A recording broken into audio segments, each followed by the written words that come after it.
Some of the world's darkest legends are Australian. Having its roots in ancient aboriginal mythology, Australian folklore was born when two civilizations collided. With parts of the country still barely touched by humans, it's easy to see why so many monsters are said to hide in the wilderness.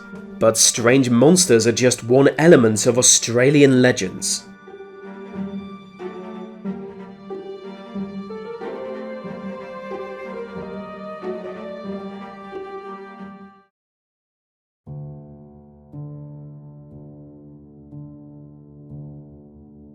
In remote wooded areas lives a monstrous amphibian. Around 4 feet tall, it's like a cross between a frog and a human child, with a strangely large head. Preying on humans, they are known to perch on tall fig trees. Patiently waiting for months on end, they pounce on any human to walk below. Through suction cups on each of its fingers, it will drain you of blood and shovel you into its mouth. But before you die, it regurgitates you, then swallows you whole once again. In time, your body will shrink, your skin will turn red, and you will become one of its kind.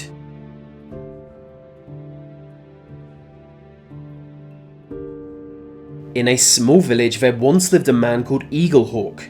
One day he needed to go out on a hunt, and left his baby to be looked after by his neighbour. But the neighbour wasn't a fan of babies, so when it wouldn't stop crying he beat it to death. Returning to find the dead child, EAGLEHAWK chased him out of the village. Soon the hunters had him surrounded, as he hid high up on a tree.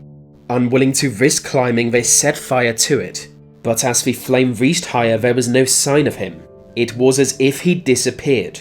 Then they saw a small bird fly away, and realised what had happened. His evil deed had cursed him, transforming him into a crow that could not die.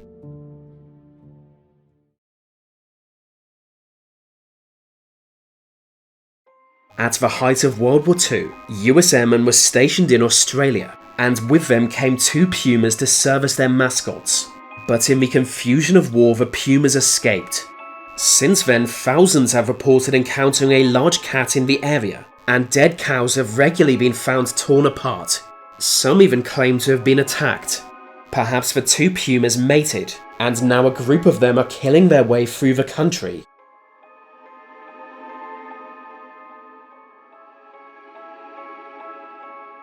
Somewhere in the wilderness there is a 12-foot tall ape-like humanoid.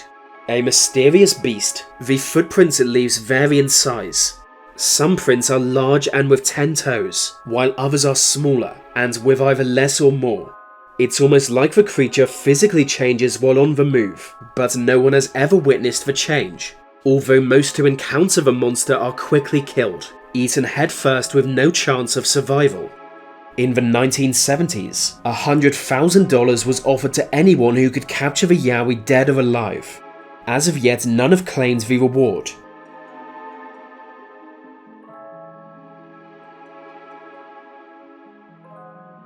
In 1929, an Australian explorer announced his discovery of a vast gold deposit. Deep within central Australia, the area is hard to reach. Soon he was able to fund a mining expedition, heading into the desert with a team. But during the journey he began to act erratic, deliberately leading the group through especially deadly routes. Warped by greed, his companions realised he had lost his mind, and when he refused to reveal the gold's location, they abandoned him. Stumbling on into the desert alone, he was soon blinded by a sandstorm and died of exhaustion.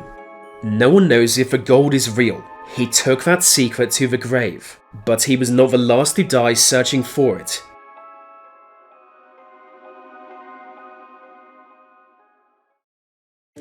In 1964, Robert LASSETER was enjoying a boat trip.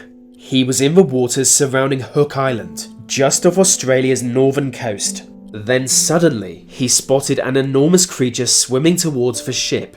Like a giant tadpole, its head was 4 feet wide, with pale green eyes and a monstrous mouth.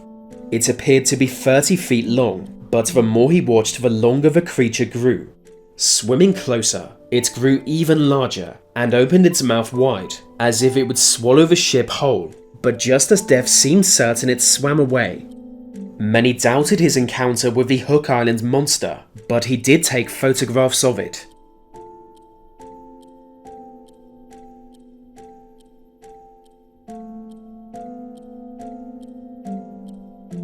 In the early 20th century, a German doctor bought a mansion in Australia and moved his family to the country. But after just a few months, his wife and children died in mysterious circumstances. The sudden loss drove him mad. Now, instead of helping his patients, he conducted dark experiments on them, holding them captive and torturing them without anesthetic. As the mansion was so far from any city, no one could hear their screams. It was only after his death that local authorities investigated the crime, but the ghosts of his victims never grew quiet, and still now they walk the halls of his old home.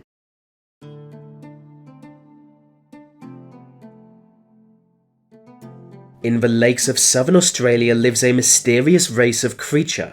Half man, half fish, they are essentially mermen. They are very old, and capable of emerging from the water. Many accounts tell of small boats being boarded by them, or pulled underwater with its crew still aboard. Suspicious of humans, they are extremely dangerous when threatened. Their skin is thick and naturally bulletproof, and a single touch from them is deadly. Immediately painful blisters break out across your body, but it will take half a year for you to finally die. Yet the merfolk are the ones who fear us, hiding under seaweeds to avoid detection.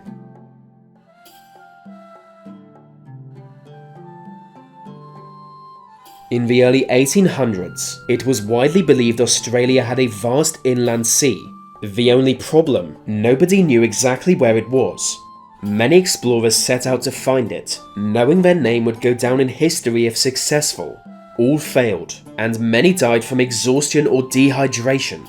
During one of the largest expeditions, a sandstorm enveloped the party. It lasted for several minutes, and when it died down they realized one of their members was gone. Neither he nor his horse were ever found. Their fate remains a mystery.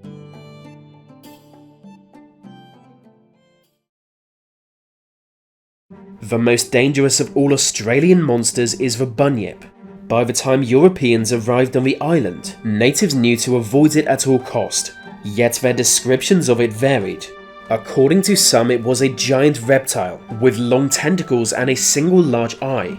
Just looking into that eye can cause death. Others say it looks more like a large dog. All agree it is a water-dwelling beast, inhabiting remote swamps and rivers. Lurking quietly, it can easily kill and eat any animal, including human. Some tribes would never approach a body of water they were not familiar with, fearing a bunyip may be there.